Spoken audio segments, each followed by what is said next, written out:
In fact, you have highlighted very important point, irrespective of the gender, right? As long as somebody is contributing to the organization, and if at all their work is impacting to the revenue of the company in some way or the other, then only they'll have their place, right? Even it is true with men, because I have come across certain people who say that, okay, this guy is always bootlicking his boss, right? Or he's a kind of pet for his boss. And also likewise, these are all certain things which in my opinion are kind of assumptions. Great, thanks for highlighting that. And let's move to the next one. So when it comes to the gender equality, gender equity, inclusion, and all other things, okay, which have gained a lot of importance in the last decade or so, what can organizations do in order to promote more inclusive culture? Again, not just by the letter, but by the spirit. So one of the first things that I tell organizations that they need to look at when they hire is to have non-gender biased hiring. And how do you do that? You do that by ensuring that you create and you build,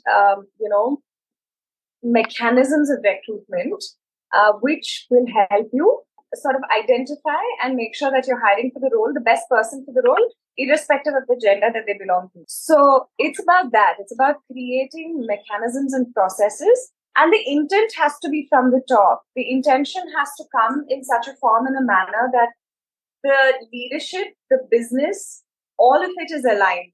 And there's a beautiful Ban Ki-moon quote which says, the fight for climate, the fight for gender rights, the fight for all of this are the same. It's the same fight. So do you want to be conscious as an organization? So whether it's ESG, whether it's sustainability, whether it's inclusion, it is the only way forward, right? And inclusion is proven to be extremely good for profitability of the organization. So, when you look at it, whether it's productivity, whether it's positively, the numbers stack up. The numbers are speaking for it. So one is intentionality, come with the intent. Two, apply processes to ensure that intent is carried through. And three, work with the people in your ecosystem to raise their awareness so that you are actually building a conscious culture at the workplace which looks at people for who they are. Yeah.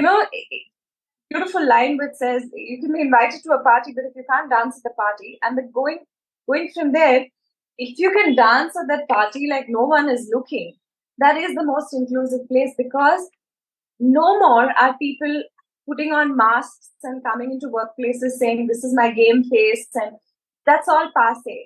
Yeah. That's in the past. So what can we do to really make this happen as organizations? One is to create the environment. Two is to invest in the environment. Three is to consistently raise awareness and have conversations around it. And four is to educate people about biases that they may be sitting with. Mm-hmm. So build it. Yeah. So it should start right from the hiring, and intent has to come from the top. There, those are certain important aspects of it, and also